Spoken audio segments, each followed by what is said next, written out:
Ei, você aí, quer aprender a desenhar, mas quer aprender a desenhar dentro do estilo mangá, dentro do estilo anime? Pois assista este vídeo até o fim, ele contém não uma, mas 3 dicas que vão caracterizar o seu desenho fortemente como desenho feito dentro do estilo mangá, dentro do famoso estilo anime. E me perdoe colocar desta forma, mas a primeira dica está mais para uma obrigação. Sim, você como desenhista do estilo mangá, do estilo anime, meio que tem a obrigação de saber que a altura dos personagens baseia-se no tamanho da cabeça. O desenho de um homem de estatura mediana vai de 7 cabeças a 7 cabeças e meia, e um homem de estatura heróica tem de 8 a 8 cabeças e meia de altura. No Japão, a estatura média da população é algo menor que em muitos países do ocidente. Por isso, a maioria dos personagens de mangá que nós vamos estar desenhando terá de 7 a 7 cabeças e meia de altura.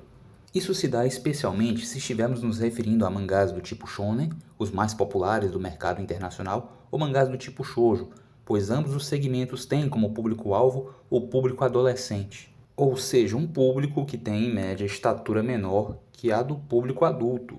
Ainda nesse sentido, considere que o povo japonês tem uma massa corporal, um volume corporal algo menor que o de muitos países vistos no Ocidente. O ideal de beleza desses povos é afetado por isso, de uma maneira tal que, para proporcionar uma maior identificação, muitos dos personagens das obras de ficção, muitos dos personagens desenhados em mangás e animes, são personagens de um volume corporal algo menor, são personagens magrinhos. A terceira dica deste vídeo diz respeito ao rosto. Você, como apreciador de rostos desenhados dentro do estilo mangá, dentro do estilo anime, já deve ter percebido que uma das características mais fortes da face desses personagens é o queixo triangular.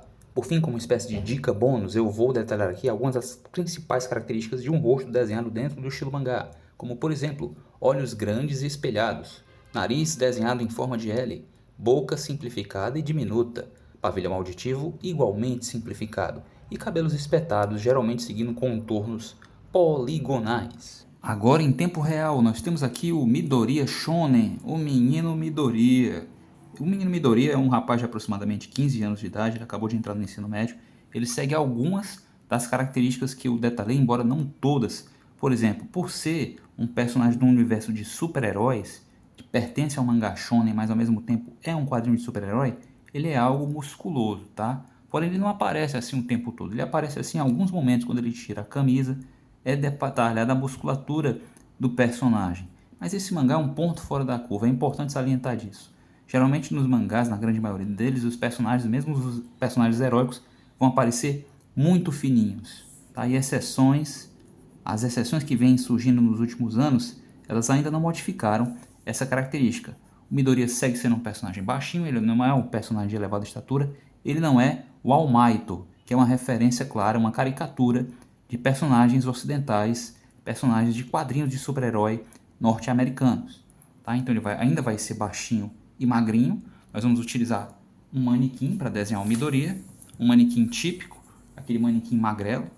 Tá? Nós vamos começar pela cabeça de queixo triangular, nós sempre começamos pelo tamanho da cabeça, porque para poder estabelecer bem o tamanho do personagem. Como eu disse, o personagem dificilmente tem mais de 7 cabeças e meia de altura. No caso do Midoriya, por ele ser uma criança, ele vai ter, por ser um adolescente, na verdade, me desculpem, o que acontece é que ele vai ter ainda menos, né? Ele vai ter aqui aproximadamente 1, 2, 3, 4, 5, vai ter umas 6 cabeças de altura mais ou menos. 6 cabeças e meia, talvez. Vamos a isso. Vamos estabelecer aqui a proporção do personagem. Com um círculo e um triângulo eu estabeleço a estrutura da cabeça, seguido de um cilindro para o pescoço. A caixa torácica eu tenho que fazer relativamente estreita. Lembre-se que estamos trabalhando com a proporção de um menino. Então, pessoal, percebam que outra característica que eu já detalhei aqui ao longo do vídeo, o personagem é magrinho.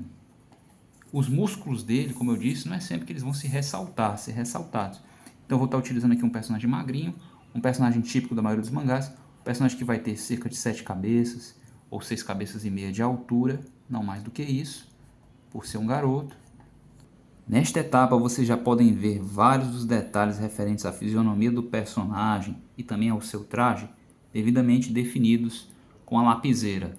Tudo isso com base em um manequim que eu montei há pouco, um manequim que é um manequim de baixa estatura, né, 6 cabeças e meia, certo? 6 cabeças aproximadamente. Nós temos também um manequim que tem um volume corporal, né? Eu baseei o personagem um manequim de baixo volume corporal, um personagem relativamente magrinho, e um personagem cujo rosto tem as principais características de um desenho em estilo anime, feito em estilo mangá, que é esse queixo triangular, os olhos grandes, o nariz diminuto, muitas vezes em forma de L, seguindo o shape do L, uma boca simplificada, muitas vezes resumida a um único traço, e um cabelo espetado do tipo poligonal, com contornos poligonais, com quebras de mecha, de caimento bem claras, e até algo pontiagudo, tá? Daí o termo poligonal.